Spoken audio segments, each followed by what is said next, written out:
The first sign something was wrong was how loud the room felt. Not the people, just the air, the hum of the projector, the shuffle of papers, the faint clink of coffee cups. All of it stacked up in my head at once, like someone slowly turning a dial I couldn't reach. I was sitting at the conference table, laptop open, slides ready, and my name was about to be called. I'd done this presentation 3 times already. Same client, same deck, same talking points. I knew it cold. And still, my chest tightened like it always did when I realized there was no way out except straight through. "All right," the client said, smiling politely. "Noah, why don't you walk us through the rollout timeline?" There it was. I opened my mouth and nothing came out. Not a dramatic freeze. Not a collapse. Just blank. My throat locked, my hands went cold, and the room tilted slightly, like I'd stood up too fast even though I hadn't moved. I felt it then. The panic. That familiar rush, hot and sharp, climbing my spine. My heartbeat slammed into my ears, drowning out everything else. I stared at my screen, the words blurring, and all I could think was, don't let them see this. Don't let them know. A second passed. Then another. That's when Caleb leaned forward. "Sure," he said easily, like this was always the plan. "I can kick us off, and Noah can jump in on the specifics." He didn't look at me when he said it. Didn't make a big deal. Just slid into the moment like it belonged to him. And somehow, the pressure eased.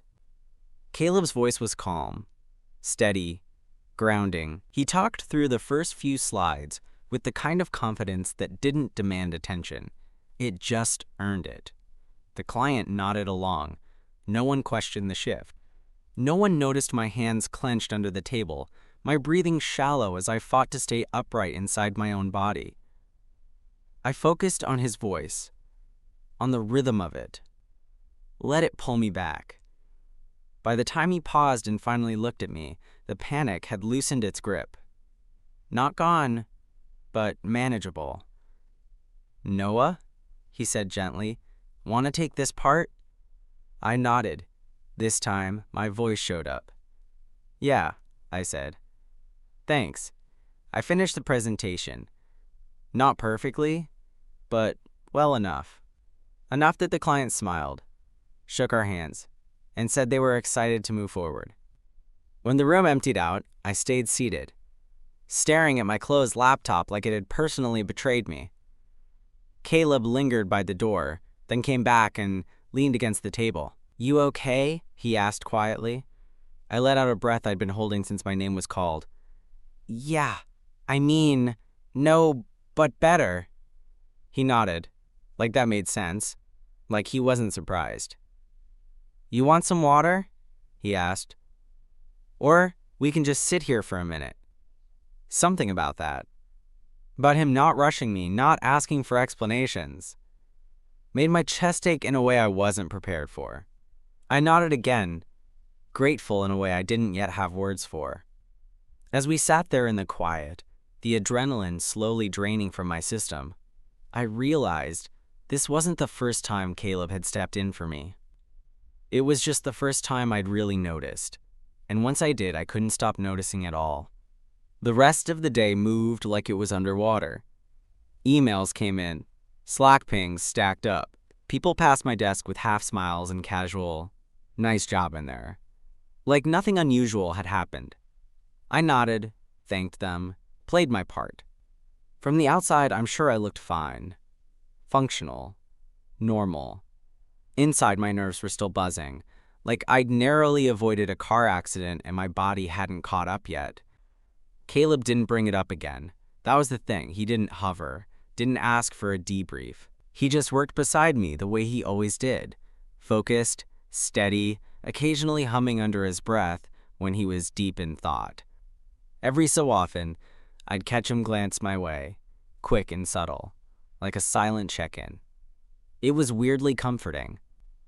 Around 4, my hand started to shake again. Not panic this time, just the aftermath. The crash. I stood to refill my water bottle, mostly to give myself an excuse to move. Caleb stood too. "Hey," he said quietly. I'm grabbing coffee from the place downstairs. You want one? I hesitated. Not because of the coffee, because of the invitation.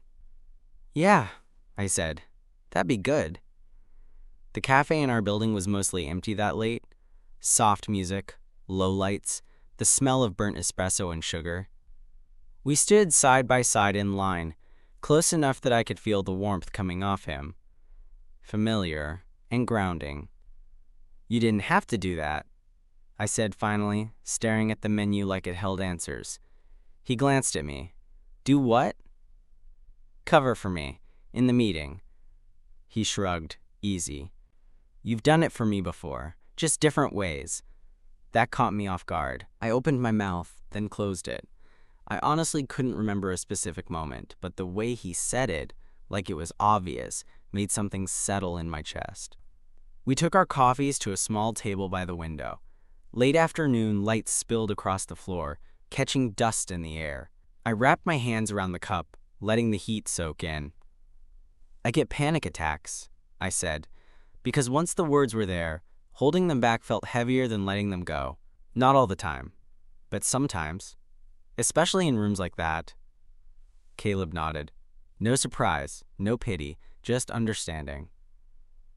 Thanks for trusting me with that, he said. We didn't talk much after that. And somehow, that was perfect. We finished our drinks, went back upstairs, and the day wound down the way workdays always do. Chairs rolling back, computers shutting down, the quiet exhale of everyone heading home. At my desk, I packed my bag slowly. Caleb waited, leaning against the edge of my cubicle like it was the most natural thing in the world. When we finally walked out together, the office lights dimmed behind us. I felt different than I had that morning. Still fragile. Still aware of how close the panic had come, but steadier. What stayed with me wasn't the fear. It was the way someone had noticed without being asked. The way support didn't feel loud or embarrassing or heavy, just present. As I stepped into the evening air, I realized something had shifted. Not dramatically, not all at once, just enough to matter. And for the first time in a long while, that felt like enough. The next week, I started noticing patterns. Not in a paranoid way, just awareness. The way Caleb positioned himself in meetings, never dominating, always ready. The way he'd glance at me when the agenda shifted unexpectedly, like he was silently asking, "You good?" Sometimes I was. Sometimes I wasn't. Either way, it helped. Tuesday morning, our manager dropped a last-minute client call onto my calendar. No warning, no prep, just a subject line that made my stomach dip. I stared at the invite for a full 30 seconds before clicking accept. Caleb rolled his chair back and looked over the partition. "Hey," he said, low. "Want me on that with you?" I hadn't said anything, hadn't reacted out loud. And yet, there he was. "Yeah," I admitted. "That'd be great." The call went fine. More than fine, actually. I spoke when I needed to, let him fill gaps when my brain stalled. It felt less like being rescued and more like being partnered, which mattered more than I expected. Afterward, I realized something uncomfortable. I was starting to rely on him, not in a dramatic, I can't function without you way, but enough that when he was out sick one day, the office felt off balance, like a chair missing from a table. That afternoon, the panic came back without warning. I was mid-email when it hit, tight chest, shallow breath, that sudden, irrational certainty that something terrible was about to happen, even though nothing was. I pushed back from my desk, palms flat on the surface, trying to ground myself. Caleb's chair was empty. I closed my eyes, counted my breaths, focused on the hum of the lights. It took longer than usual, but eventually the spike dulled. I didn't spiral. I didn't leave. I stayed. When Caleb returned the next day, coffee in hand, he paused by my desk. "Hey," he said, "how'd yesterday go?"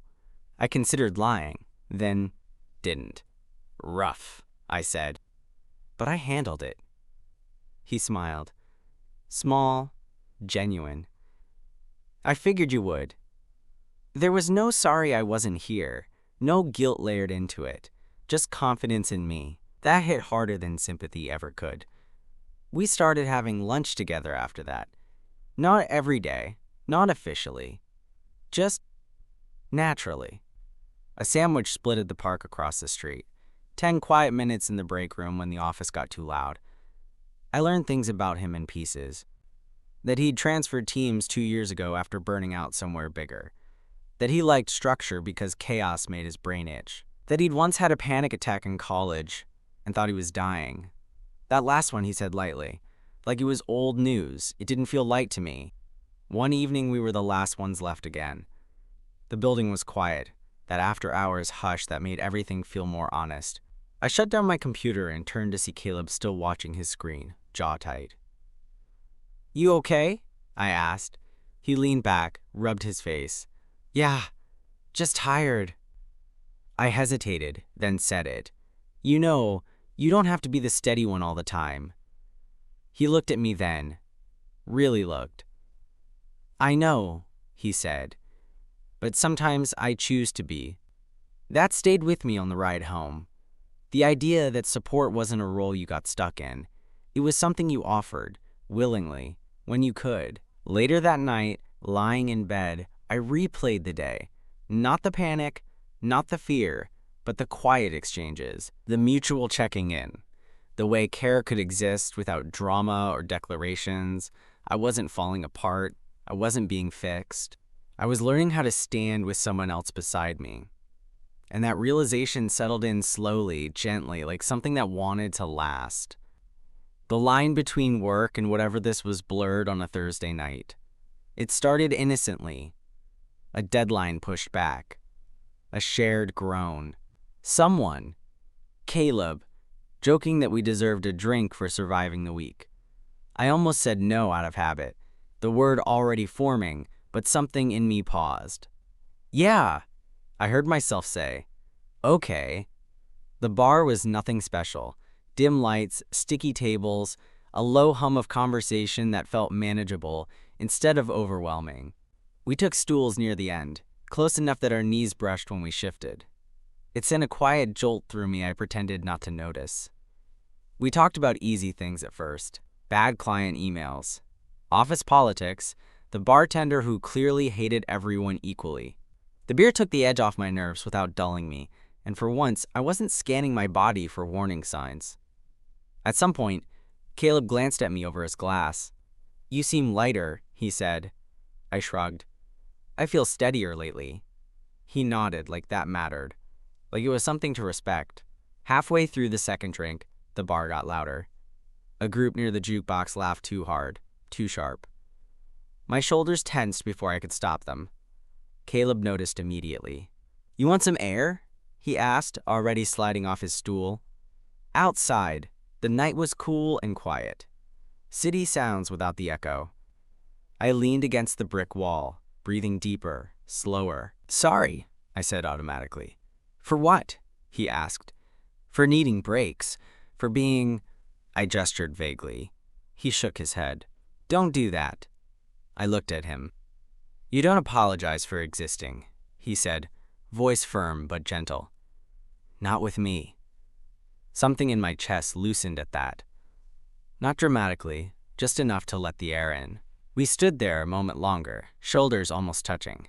The closeness felt intentional now, chosen. "Can I ask you something?" I said. "Yeah." "Why me?"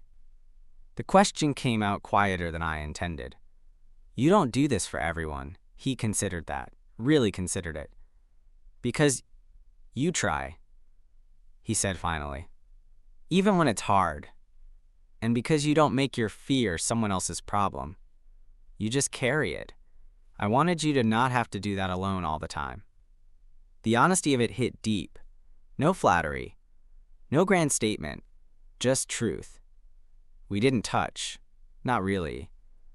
But when we went back inside, something had shifted. Awareness sharpened. Every glance lasted a beat longer. Every shared smile felt charged. Later, when we said goodbye on the sidewalk, there was a pause. One of those moments that asks a question without words. "See you tomorrow?" I asked. He smiled. "Yeah, tomorrow." I walked home with my hands in my pockets, heart steady, mind quiet in a way it rarely was. Not because nothing could go wrong, but because, for once, I trusted that if it did, I wouldn't be alone with it. That night, lying in bed, I realized I wasn't just learning how to manage panic. I was learning how to let someone see me in it, and that felt like its own kind of courage. The next real test came sooner than I expected. Our team got pulled into a larger pitch. Bigger client, bigger room, higher stakes. The kind of meeting that used to live rent-free in my nightmares. When the calendar invite hit my inbox, I felt that familiar dip in my stomach. But this time, it didn't spiral the way it used to. Caleb noticed anyway. He didn't say anything at first, just rolled his chair closer later that afternoon and tapped the edge of my desk with his knuckle. "You want to run through it together after work?" It wasn't framed like concern, it was framed like teamwork. We stayed late, the office quiet except for the low whir of the HVAC. I talked through my section while he listened, asked a few questions, made notes. When I stumbled, he didn't rush in, he waited. "Let me find my footing." "That part," he said once, nodding at my screen. "You've got it, you just don't trust it yet." He wasn't wrong. The morning of the pitch, my anxiety hovered, but it didn't take over. I grounded myself the way I'd practiced. Feet flat, breath slow, reality checked. Caleb stood beside me as we waited to be called in, hands in his pockets, calm as ever. "You good?" he asked quietly. "Yeah," I said, and meant it. "If I freeze, you'll catch me." He smiled, small and certain. Always. The meeting went smoothly. Not flawless, but solid. When my voice wavered, it steadied again. When my mind blanked, it filled back in. I didn't disappear inside myself. I stayed present. Afterward, in the hallway, adrenaline buzzing, I laughed before I could stop myself. A short, surprised sound. Caleb raised an eyebrow. "What? I think," I said, exhaling, "I might actually be proud of myself." "You should be," he replied without hesitation. The word "are proud" landed differently coming from him. Not heavy, not conditional, just true. We didn't celebrate loudly. No big gestures, just takeout eaten at our desks and an easy kind of quiet that felt earned. As the evening settled, I caught my reflection in the darkened window. Tired, yes, but grounded. Recognizable. When we finally packed up, Caleb walked with me to the elevator. The doors slid open, and we stood there for a second longer than necessary. "I'm glad you let me help," he said. "I'm glad I let myself," I answered. The ride down was silent, comfortable. At the lobby, we parted with a soft smile. No rush, no pressure. Just the understanding that something steady had formed between us. Something built on noticing, on patience, on choice. Outside, the night air felt cool and manageable. I breathed it in, deep and unafraid. I wasn't cured. I wasn't fearless. But I was supported, and learning how to support myself too. And for the first time, that felt like progress that could last. The shift from almost to asterisk something didn't happen all at once. It crept in through small moments I would have missed a month earlier. Caleb saving me a seat without asking. Me reaching for him first when a meeting ran long. The way our conversations stretched past work and didn't snap back when Monday came. One afternoon, my manager announced a reorg. New teams, new reporting lines, uncertainty baked into every sentence. The room buzzed with nervous energy. I felt it spark in my chest, sharp and sudden. Before it could climb, Caleb's foot nudged mine under the table. Just once. Grounding. Familiar. I stayed present. Afterward, we found ourselves on the stairwell landing, a place neither of us used unless we needed space. He leaned against the railing, exhaled. "That kind of change still messes with me," he admitted, "even after all this time." It surprised me. Not because he was anxious, but because he said it so plainly. "Me too," I said. "I just don't always show it well." He smiled. You show it. You just don't hide behind it. That stayed with me. The idea that visibility wasn't weakness. That showing up scared still counted as showing up. A few days later, it happened again, not in a meeting, not with witnesses. We were alone in a small project room, whiteboard half covered in notes, when my vision narrowed and my breath hitched. No trigger I could name, just my body deciding it was time. I stood pacing once, then stopped. This time, I didn't pretend. Hey, I said, voice tight, I need a minute. Caleb was on his feet immediately, but not frantic, just there. Okay, he said, sit or stand. Sit, I answered. I sat. He pulled a chair close, angled slightly away, so I didn't feel watched. He breathed slow, exaggerated just enough for me to follow. You're safe, he said quietly. Nothing you need to fix right now. I wrote it out, wave by wave. When it passed, I felt wrung out, but steady. Thanks, I murmured. He looked at me then, something unguarded in his eyes. You never have to earn support, he said. You already deserve it. My throat tightened, not with panic this time, but with something warmer and heavier. We didn't kiss, not that day, not that week. What happened instead felt bigger somehow. On a Friday evening, as we walked out together again, he stopped near the doors. Hesitated. I don't want to mess this up, he said. I know, I replied. Me neither. The honesty sat between us, calm and real. No rush, no pressure to define anything before it was ready. At home later, I lay on my bed and thought about how different fear felt now. Still there, but no longer the loudest voice in the room. I thought about how care could be quiet and still change everything. I wasn't being carried, I was being met. And that realization settled deep, steady and sure, like something I could build a future on, whatever shape that future took. The confession came quietly, the way most important things with us did. It was a Monday that felt heavier than it should have, gray outside, fluorescent inside. I'd slept badly, the kind of restless night where your body never fully powers down. By noon, my nerves were frayed, my thoughts sticky and slow. Caleb noticed before I said anything. Of course he did. He didn't ask if I was okay. He just slid a sticky note onto my desk while I was pretending to read an email. Dime roof. 5 minutes. I hesitated, then grabbed my jacket. The roof was empty except for us and the low city noise drifting up from below. Wind tugged at my hair, cool and sharp enough to wake me up a little. I leaned against the railing, stared out instead of at him. I'm not panicking, I said, because it felt important to clarify. I just feel close to it. Okay, he replied. No alarm, just presence. I hate how unpredictable it is. I went on. One day I'm fine, the next I'm bracing for impact. I worry that if I let someone get too close, they'll get tired of adjusting for me.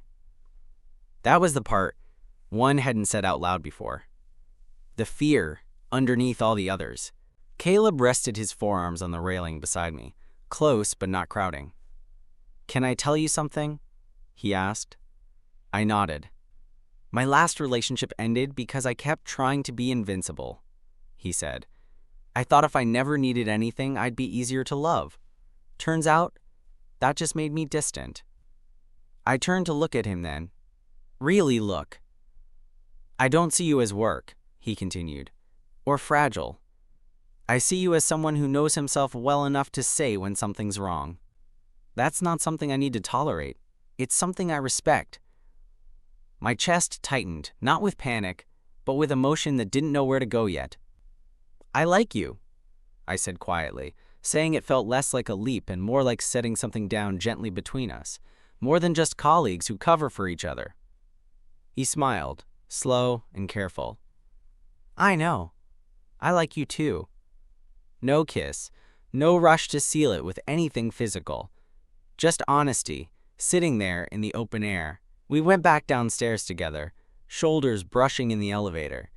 The rest of the day passed without fireworks, without grand declarations. Just shared glances. A steady calm. That night, at home, I replayed the conversation. Not to analyze it, not to worry it apart, but to let it settle.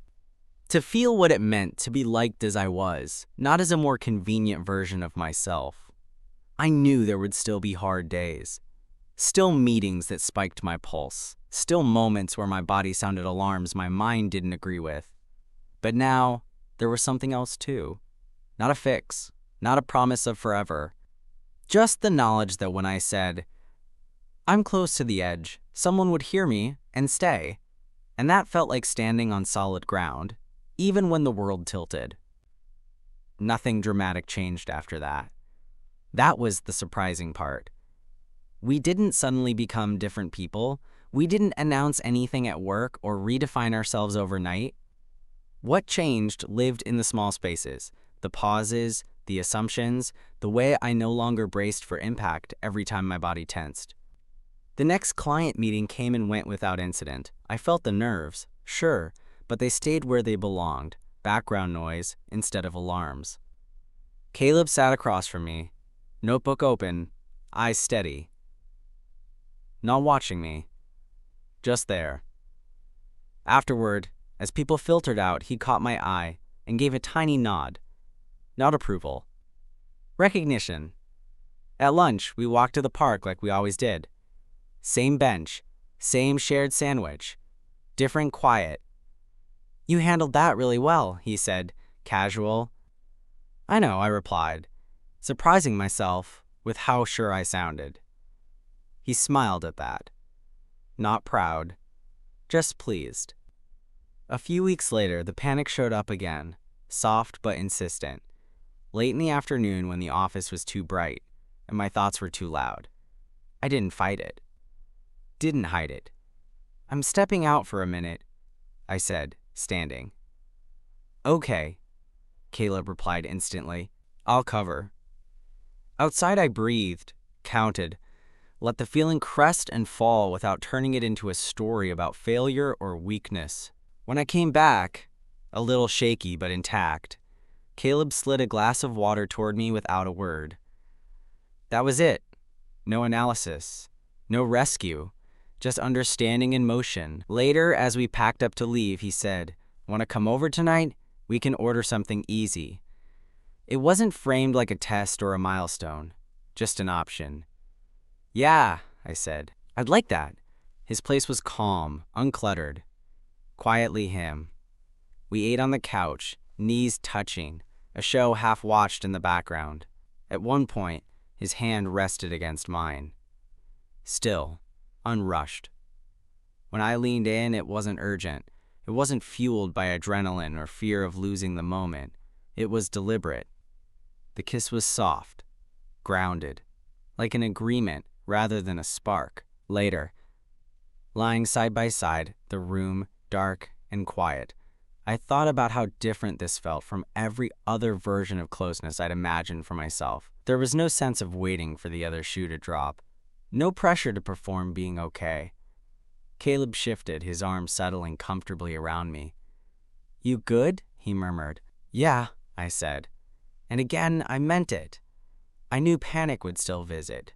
I knew there would be meetings that rattled me, days where my body spoke louder than my mind. But now, those things didn't define the edges of my life. They were just part of it. As sleep crept in, I held on to one simple truth. Not as a mantra, not as a promise, but as something earned. I wasn't broken. I was human. And I wasn't facing it alone anymore.